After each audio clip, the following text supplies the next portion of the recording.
ফের ক্ষেপণাস্ত্র মোতায়েনের হুমকি দিলেন পুতিন।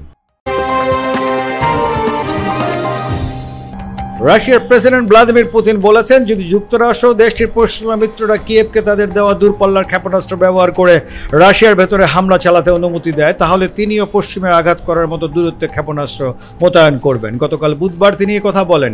ইউক্রেনের যুদ্ধ শুরুর পর বিভিন্ন আন্তর্জাতিক সংবাদ মাধ্যমের জ্যেষ্ঠ সাংবাদিকদের সঙ্গে প্রথমবারের মতো সামনাসামনি আলোচনা করেন পুতিন। এই সময় পুতিন বলেন, রাশিয়া কখনোই পারমাণবিক অস্ত্রের ব্যবহার করবে না। পশ্চিমা বিশ্বের এমন অনুমান ভুল। পুতিন সতর্ক করে আরও বলেন, রাশিয়ার পারমাণবিক নীতিকে হালকাভাবে দেখার কোনো সুযোগ নেই। পশ্চিমা সামরিক জোট ন্যাটোর প্রধান জেন্স স্টলটেনবার্গ রাশিয়ার ভূখণ্ডে পশ্চিমা অস্ত্র ব্যবহার ইউক্রেনকে অনুমতি দেওয়ার বিষয়ে কথা বলেছেন।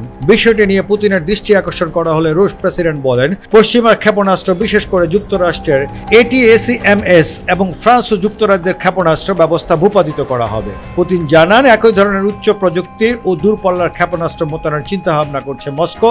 বিশেষ করে রুশ ভূখণ্ডে হামলা চালাতে ইউক্রেনকে অনুমতি দেওয়া পশ্চিমা দেশগুলোর অভিমুখে নির্দিষ্ট দূরত্বে এইসব ক্ষেপণাস্ত্র মোতায়েনের চিন্তা করছে। যদিও এসব পশ্চিমা দেশ রাশিয়ার সঙ্গে যুদ্ধ জড়াতে চায়, তাহলে তাদেরও একই ধরনের আচরণ করার অধিকার রয়েছে, এমনটাই মন্তব্য করেছেন পুতিন। তিনি বলেন, এমনটা হলে পরিস্থিতি খুবই জটিল হবে। তবে রাশিয়ার পক্ষ থেকে কোথায় কোথায় ক্ষেপণাস্ত্র মোতায়েন করার চিন্তাভাবনা করা হচ্ছে সেই বিষয়ে প্রেসিডেন্ট পুতিন কিছুই জানাননি।